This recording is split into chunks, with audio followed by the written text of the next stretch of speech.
The Scott family made the Atlanta Daily World successful despite tragedy, segregation, and economic hardship. Our family had a terrible tragedy when our founder, my grandfather, was killed when he was only 32 years old.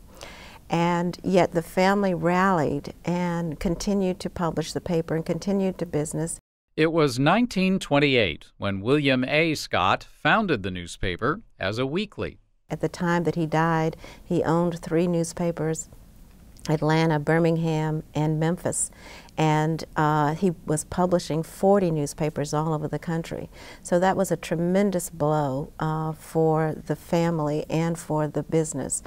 And one of his brothers took over the paper at that time, C.A. Scott, and he actually ran the paper for 63 years, and I succeeded him. It was in the mold of African American newspapers at the time. It was going to be an advocacy newspaper, advocacy for the human and civil rights of African Americans. And it was that, and it was very forceful in that regard. It also was a newspaper that addressed its own citizens with the message that, you know, we are a good and vibrant and essential people in this democracy. And we have people who are achieving greatness that the white people may not acknowledge, but we at least want to celebrate. When there was no television, when there was no black radio targeting the black community, the Atlanta Daily World was that voice. The Atlanta Daily World was not confined to the city limits. Part of Atlanta Daily World's history is being the first publication to be admitted to cover the Congress and the White House. And the reason that we were able to be in that position is because at the time, in the mid to late 40s, the Atlanta Daily World was the only black-owned daily newspaper.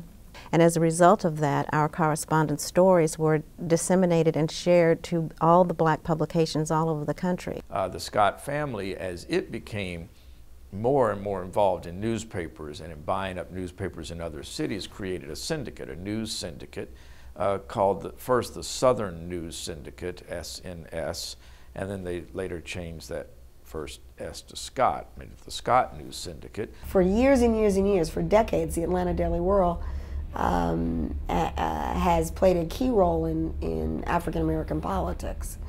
Often the coverage of political leaders, elected leaders, was almost exclusively, if you were African American. The constant, ongoing, we would say balanced coverage came from the African American media, and the Atlanta Daily World was front and center in that regard. Alexis Scott's career was not always at her family's newspaper. You know, she was the education editor at the AJC for many years, and so we know her from her role there. She was very instrumental in opening the doors for African Americans in journalism in Atlanta. She's just a wonderful person.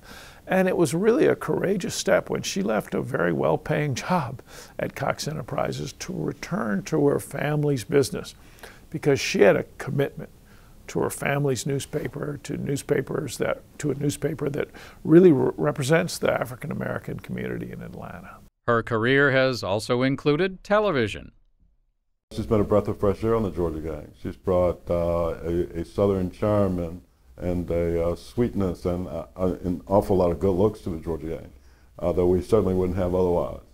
Alexis Scott and the Scott family, publishers of the Atlanta Daily World since 1928.